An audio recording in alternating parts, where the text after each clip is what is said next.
All right, we are back. So we're going to just more or less continue with our discussion of thinking about the nature of government intervention in the form of price controls in the context of our perfectly competitive market model.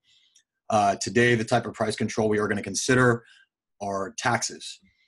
We've already looked at both price floors and price ceilings and saw that when these are restricting the market from reaching equilibrium, these are both sources of deadweight loss in that the price floors and price ceilings both prevented mutually beneficial trades that otherwise would have enhanced the size of the economic pie. Today, we're going to analyze taxes from a similar surplus analysis perspective, making sure we understand both the equity and efficiency effects of a tax in the context of this competitive market model.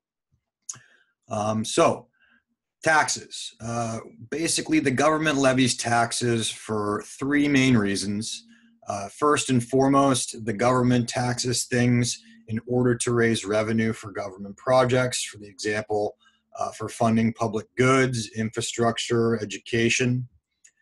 Another reason why we tax is to incentivize or disincentivize behavior. In the case of good behavior, we usually like to do the opposite of taxing, which is subsidizing. So we'll talk about subsidies a little bit later. We can think of a subsidy literally as a negative tax. So if you run through this brief lesson again, and think of a subsidy as a negative tax, everything that applies to the tax conversely applies to the subsidy as well. So if we wanted to incentivize good behavior or conversely to disincentivize bad behavior, we could levy a tax on something. For example, we levy consumption taxes on cigarettes to reduce smoking. We excise taxes on alcohol to reduce alcohol consumption. So this is a common implementation of the tax mechanism. Third implementation of the tax mechanism is to redistribute income. This was one of the main points that most economists agree upon that we talked about towards the beginning of the course. And this is most literally a wealth transfer between different individuals in the income bracket. The government has the ability to choose who physically has to pay for a tax. For example, the sellers have to pay the excise tax on alcohol. So it's their burden to actually pony up the extra funds on every bottle sold. However, the sales tax on any product sold, that is something that the consumer has to pay. When you buy something for $1 and there's an 8% sales tax, you have to pony up the 8 cents. So you wind up paying $1.08, but the seller only winds up getting to keep the dollar because the 8 cents goes to Uncle Sam, goes to the government. All right, so we're going to specify in a minute, thinking about a tax as actually putting a wedge between the price a buyer pays and the price that the seller receives. So kind of the weird thing to realize in this framework is that the buyers and the sellers are going to be paying and receiving different prices respectively because the government now is acting as a middleman, creating this wedge and collecting the difference between the two. Okay. The other thing we're going to discuss regarding the specification of a tax is to briefly consider how the tax is actually specified. A large number of taxes are specified as a percentage of the goods price, okay? But there are also many taxes that are specified by measuring the tax on a per unit basis. For example, for every unit, we maybe charge a $1 tax. So the amount of tax collected is independent of the price of the good changing. Without loss of generality, we're going to consider the second case, where we're looking at a per unit tax only. And it turns out this case, the general lessons that we're going to see follow through for the case where the tax is specified as a percentage of the goods price, but the mathematics wind up being a little bit less of an entry barrier for the per unit tax case. So we will approach this topic from a simpler analytical perspective. Okay, so we're going to start thinking about the market for pizza. Okay, we got our supply curve and our demand curve for pizza, and currently the equilibrium is described by an equilibrium price of $10 per pizza, and at that price, exactly 500 pizzas are bought and sold in the local community, the local college community. Okay, so this is the market equilibrium without a tax. What we're going to consider next is thinking about what happens if we were to force the buyers to pay a tax.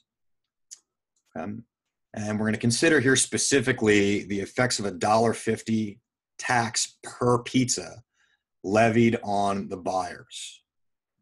Okay, now the demand curve, remember, that reflected the buyer's willingness to pay at any quantity they wanted to consume. And that was one interpretation of that demand curve.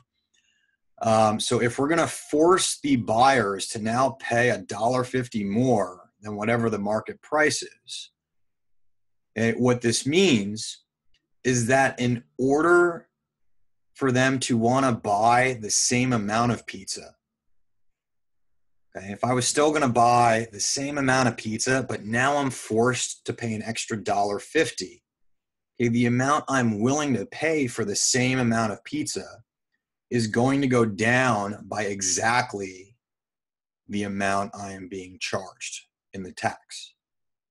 Okay, so the idea here is at a price of $10, I would have been willing to buy 500 pizzas. In order to get me to buy the same amount with the presence of that $1.50 tax, I would need the price in the market to drop to $8.50.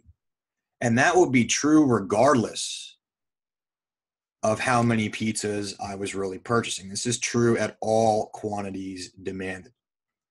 Okay, so an easy way to remember this is that when you tax a buyer, this shifts the demand curve down by exactly the size of the tax.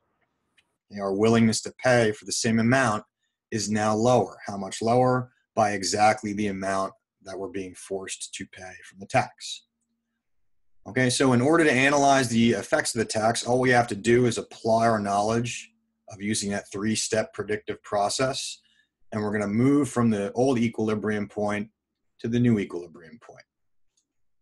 Okay, notice that when we do that, okay, both the price and the quantity look like they are going to fall, but remember, D2 is the after-tax demand curve for the buyers. D1 still reflects the price that the buyers are willing to pay in the absence of the tax. Okay, so in the new market equilibrium, if we go up to the supply curve, we can see here that the sellers are receiving exactly $9.50. Okay, so a couple things to notice. First and foremost, the demand curve shifting left meant that we are trading less than we were in the unregulated equilibrium. Okay, meaning some trades are getting blocked. So when we identify the source of deadweight loss, prevented good trades, okay, losing out on mutually beneficial trades will be the source of that deadweight loss momentarily, and we'll revisit that in just a second. Okay, if we go straight up to the demand curve at this quantity of 450, okay, we can see now that the buyers are paying a price of $11. Okay, note that the difference between the price of 11 and the price of 950 is exactly the amount of tax being collected by the government. Okay, so what the tax is doing, if the buyers pay it, it shifts the demand curve down by the size of the tax. This reduces the quantity traded and puts a wedge in between the price the buyer pays and the price the seller receives. The buyer is paying more than the seller is receiving. How does that happen? Well, the government is taking the difference between those two. Now, the other thing we can analyze here is the extent to which each party in the transaction, buyers or sellers, are affected by the tax. Okay, now keep in mind here, in this example, we forced the buyers to actually pay the tax, which is why the demand curve shifted. Okay, we'll look at a situation where we force the sellers to, and we'll see the supply curve shifts in that situation. Okay, but in this example, it looks like now, compared to without the tax, the buyers are paying $1 more than they were. Similarly, the sellers are receiving 50 cents less than they were before. Note that that fully accounts for the $1.50 tax that's been implemented. Okay, so the buyers are facing now a $1 higher price, they're worse off, and the sellers are receiving a 50-cent lower price, so they are worse off. If we were to measure the consumer and surplus triangles before and after the tax, which we will do graphically in a minute, okay, you will see that these orange and purple arrows also identify the regions of the surplus that are eaten away by the tax for each agent, the buyer and the sellers. Okay, so in this situation, despite the fact that we made the buyers pay the tax, it should be clear now that the sellers also face some of the tax burden. And this is a little counterintuitive. When I first saw this, I thought this was kind of an interesting result. Now, to check the robustness of this result, let's suppose that instead of forcing the buyers to pony up the extra $1.50 at the register, or to pony up the tax, that we forced the sellers to pay the tax instead. Okay, which means we're not going to shift the demand curve, we're going to shift the supply curve. All right, and if we were to tax the sellers $1.50 on every pizza, what this does is it effectively raises the seller's marginal cost of producing pizzas by $1.50 for each pizza sold. Okay, recalling that the supply curve is the marginal cost curve of the firms, okay, this means that that whole supply curve is going to shift straight up by exactly $1.50. Okay, meaning in order to get me to sell the same number of pizzas I was selling originally, I would need the market price to go up by the amount of the tax to induce me to sell the same amount. Okay, so just like we saw that the tax levied on the buyers shifts the buyer's demand curve down, it reduces their willingness to pay. Levying the tax on the sellers shifts the supply curve up, increasing the seller's marginal cost. Okay, now we're going to do the same analysis. First, we will look at what happens to the quantity of trade. And as we move from the old equilibrium to the new equilibrium, we see here that the quantity of trade is again reduced. And so when we tax the sellers, we're seeing a similar story here. Volume of trade decreases, which means we're going to lose some surplus. We're going to see some deadweight loss because we prevented some mutually beneficial trades. Okay, in this situation, in the new equilibrium, I go up to the demand curve, and I can see that the buyers are paying exactly $11. If I go up to the pre-tax supply curve, that tells me exactly how much the sellers are receiving. All right, notice again, the tax is the wedge between these two prices.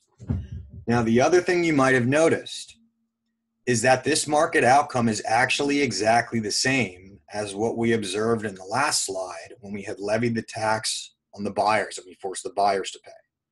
Okay, so this is a weird result that we're seeing the same outcome in the market when we taxed the buyers and shifted that demand curve down as we did when instead we taxed the sellers the same amount and shifted that supply curve up. In both situations, the volume of trade is reduced to $4.50, the buyers wind up paying $11, and the sellers wind up receiving $9.50. Okay, now the convenient thing about this is that it doesn't really matter anymore who we really physically make pay the tax, who we levy the tax on. It's clear that regardless of that, the burden of the tax, who feels it, is the same regardless. So rather than having to worry about shifting these curves around, if you don't want to remember that, you actually don't need to. Because the outcome is the same in both cases, okay, the key feature that really mattered here is that the tax was driving a wedge in between that supply curve and that demand curve. Okay, so what we can do is think about taking the size of the tax, that green line, and then we're going to move it from the left side and jam it in between the supply and the demand curve. And then we'll look straight down on the axis to see which volume of trade supports that particular tax wedge between those prices. Okay, so we're going to just go through another example graphically to look at the idea of just putting a wedge in there without actually having to shift the demand or the supply curves. Okay, so in this next example, okay, let's suppose the government levies a $30 tax on buyers, okay, for these hotel rooms. And what we want to do is find the new quantity of trade and the new prices faced by the buyers and sellers, and to examine the incidence of the tax. Now, you'll notice the $30 tax, what we're going to have to figure out is, first off, how big the wedge is. So if you look along the vertical axis, you'll notice each block is $10 high. So a $30 tax wedge is us saying, let's take 3 blocks high and jam it in between the supply and the demand curve as far as we can. And then we're going to look straight down at the quantity of trade that supports a distance of 3 blocks in between the supply and the demand curve. Okay, so you'll notice there's 3 blocks. That is the furthest I can move 3 blocks into the right. Okay, so we have a $30 tax wedge, and if I look straight down, I can see that that supports a quantity of trade of exactly 80 units. Okay, so the quantity of trade here is reduced from 100 to 80. Now, if we go straight up to the demand curve tells us the buyer's willingness to pay. And in this case, at 80 units traded, the buyer is paying exactly $110. Okay, if we go up to the supply curve tells us the seller's marginal cost, or their minimum willingness to accept, which is the price they are receiving, and that is $80. Notice again, the tax is accounting for the $30 difference.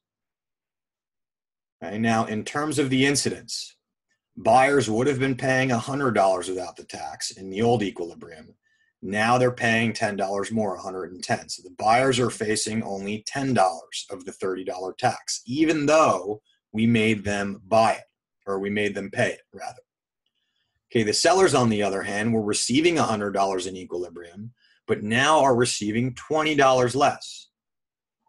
So in this example, the incidence of that tax falls heavier. The burden is falling heavier on the sellers in this example, even though we made the buyers physically pay for it. Okay, which hopefully has got you thinking about what factors are contributing to the tax incidence. If it's not who we make pay the tax, what determines the tax incidence?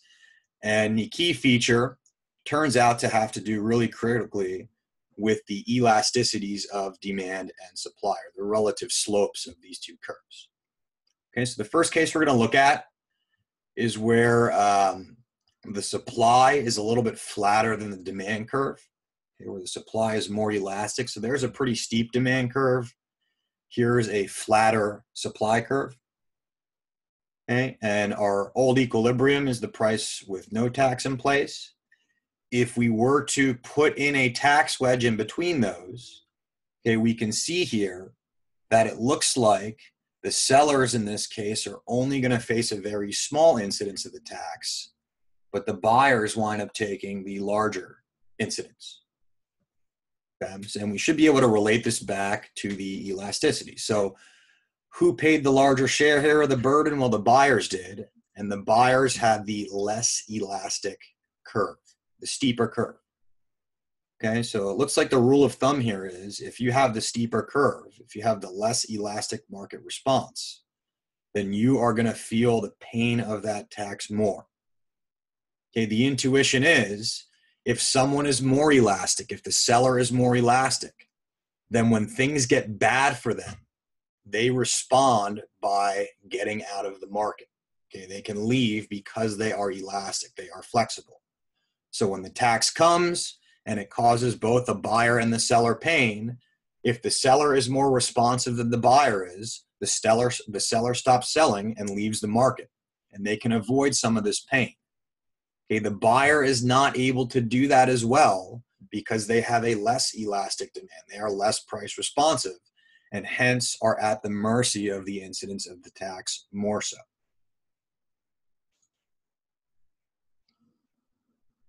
However, if we were to reverse this situation and consider a case where the buyer side of the market is more responsive than the sellers, meaning that the demand is relatively more elastic than the supply, okay, now we have a slightly steeper supply curve. Okay, again, I'm going to take the same size tax. So that vertical orange line in the last diagram, just trust me that I've kept that the same size. And I'm again going to wedge that in between the demand and the supply curve. Okay. Note now that the buyer's price only went up a little bit, but the price the seller gets has gone down quite a bit. So it looks like here the distribution of the tax incidence has flipped. Now the buyer faces a smaller burden. The seller faces a larger burden. In this particular case, it's easier for the buyers to leave the market because they are more price responsive. Okay, the sellers are less price elastic and hence don't leave when things get worse. They are at the mercy of that tax because they cannot respond and quote unquote get out of the way as quickly when that pain is coming. All right, now there's kind of an interesting case study that I wanted to discuss here. In 1990, Congress adopted a luxury tax, okay, and this luxury tax applied to things like yachts, private airplanes, furs, certain types of jewelry, expensive cars. And the idea is one that is similar, I think, to an idea that's being put forth now, and that is we want to get revenue out of the people who can most easily afford to pay. Okay, which are those quote unquote those one percenters, the wealthiest consumers. Okay, so the idea is, hey, let's tax these really expensive items that only wealthy people buy, okay, with the goal of raising tax money from the people who can afford it the most. All right, but the problem is the following. We now know that the story is a little bit richer in that who actually pays the tax is a little bit more complicated than specifically who the tax is levied on. All right, so the idea here is we were going to levy the tax physically on the buyers of these goods. We'll make the buyers pay for them. Okay, but we want to really think about where does the incidence of this tax fall?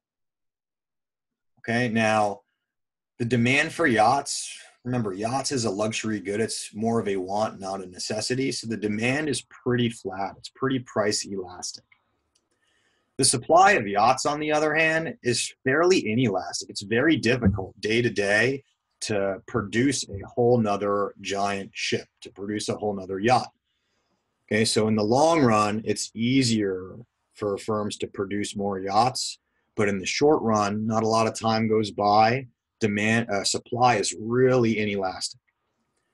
Okay, now given that this is the case, that demand is more price elastic and supply is price inelastic, when we implement a tax, okay, who's going to be able to avoid it? Well, the more elastic agent is going to be able to avoid the brunt of the pain.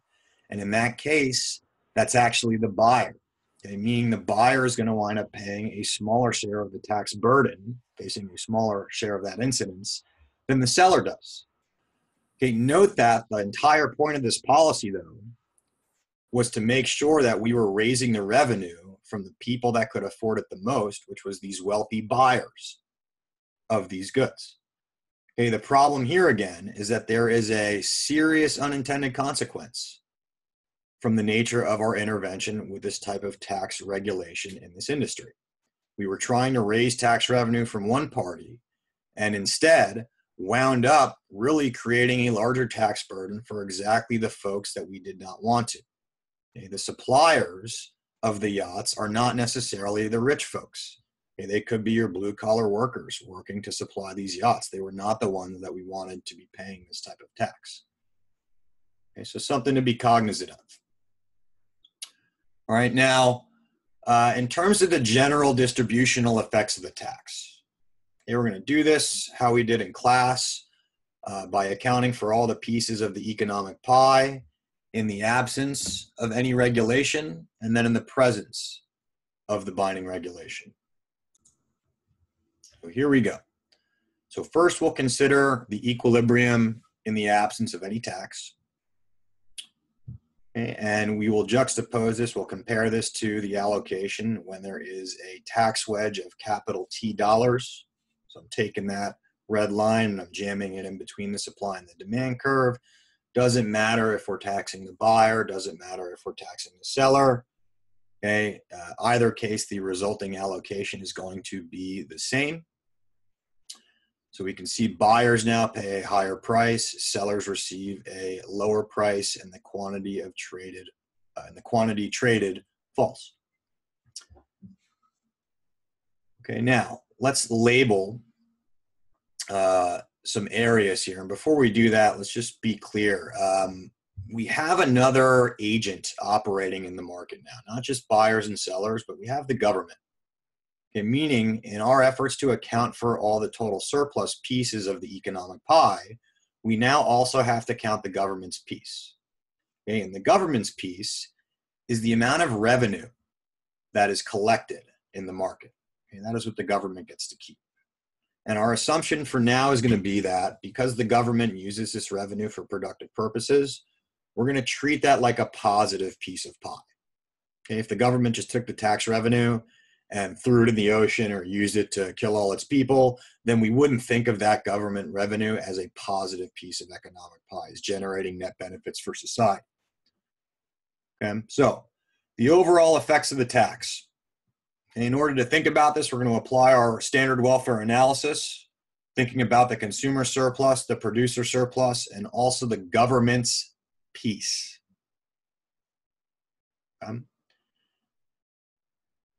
So case one, we're going to consider the market without the tax, and we're going to identify the consumer and producer surplus. So again, the consumer surplus is the area below the demand curve, above the price, to the left of the quantity traded, in this case QE, and that is identified by area ABC.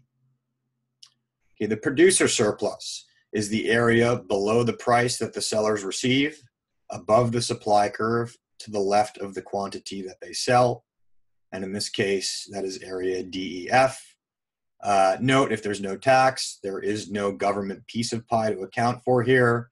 So the total surplus, the total economic pie, is maximized at a value of A, B, C, D, E, F, the sum of all those areas. Okay, now if we were to implement the tax, and then we know this drives a wedge between these prices. Okay, and if the buyers now are paying PB under the tax, buyers are paying PB, then when I think about the consumer surplus this time, the area above PB, below the demand curve, to the left of QT, the new quantity traded, then we can see here that the consumers are absolutely worse off from the tax. They're forced to pay a higher price, and their consumer surplus is reduced to A, meaning they lost both B and C. Similarly, the producer surplus is also smaller. The sellers are receiving a price of PS, a lower price, and the producer surplus is the area below PS, above the supply curve, and again to the left of the quantity traded. Okay, now areas B and D, who gets those? That is the government's revenue. Recall the distance between those two prices is the tax per unit. So the height of that pink rectangle is the tax per unit. The base of that pink rectangle is the number of units traded. Now, if we account for everyone's piece of pie, the consumers, the producers, and the governments, okay, then we notice that total surplus now has been reduced. It is only A, B, D, and F, and we have created a deadweight loss equal to the areas of C and E. And we're going to think about what the areas C and E represent here. Okay, C and E is the deadweight loss of the tax, and it's the reduction in the total surplus that is happening because the tax has prevented buyers and sellers from negotiating those two prices closer to one another. Okay, so that deadweight loss, what that is the value, the surplus that could have been generated on all of the units that buyers would have been willing to pay more for than what it cost the sellers to produce it. So that is all foregone surplus that is prevented by this tax wedge. Okay, so just like the price floors, just like the price ceilings, when they caused a deadweight loss, they did so by reducing the quantity of trade, by preventing mutually beneficial trades.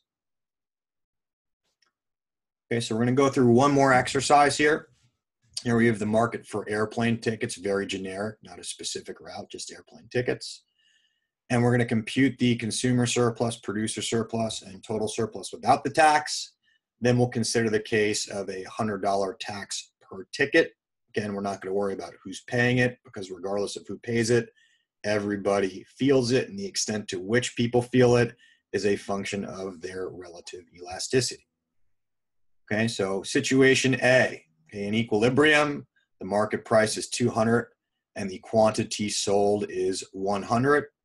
The consumer surplus is the area of this top triangle here, okay, where the height is $200, the base is 100 units sold. So if we use the triangle formula to compute the area, 1/2 base times height, we can see that the consumer surplus piece of the pie is worth $10,000.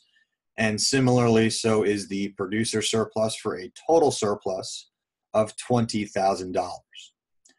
Now, if we were to implement a $100 tax, first note that each block in this graph has a height of only $50. So when we're asking about a $100 tax wedge, what we're looking for is the quantity along the horizontal axis that'll give us exactly 2 blocks distance between the supply and the demand curve when we look straight up.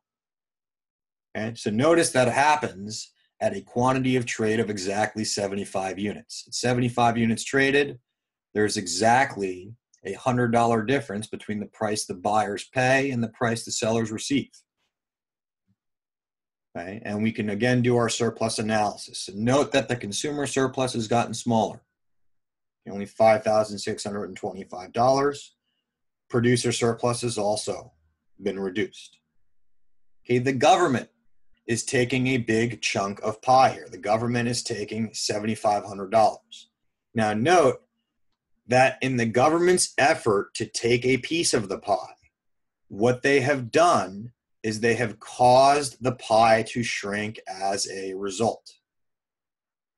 Okay, the pie has shrunk by more than what the government was able to extract from the consumers and the producers, which is the source of this deadweight loss. Okay, also in this example, note that we can infer something about the relative elasticities of supply and demand. Okay, we could calculate it. We have the slope information and the pricing quantities along the supply and the demand curves. But we could also see that these elasticities have to be the same, because the buyer is $50 worse off under the tax, and so is the seller. They face exactly the same tax incidence, meaning in relative terms, they must face the same relative elasticities. Okay, to summarize, a per unit tax, whether levied on the buyer or the seller, have the effect of reducing trade, okay? Shrinking the economic pie, and reducing the equilibrium quantity by preventing mutually beneficial trades. Okay, the tax incidence, who actually felt the burden of the tax, fell on both buyers and sellers. And this was true regardless of who physically had to pay the tax, who we levied it on. The relative sizes of the tax incidence were really a function of the price sensitivities of the buyers and sellers, the relative elasticities of supply and demand. And again, we saw that the source of deadweight loss comes from the prevention of mutually beneficial trades.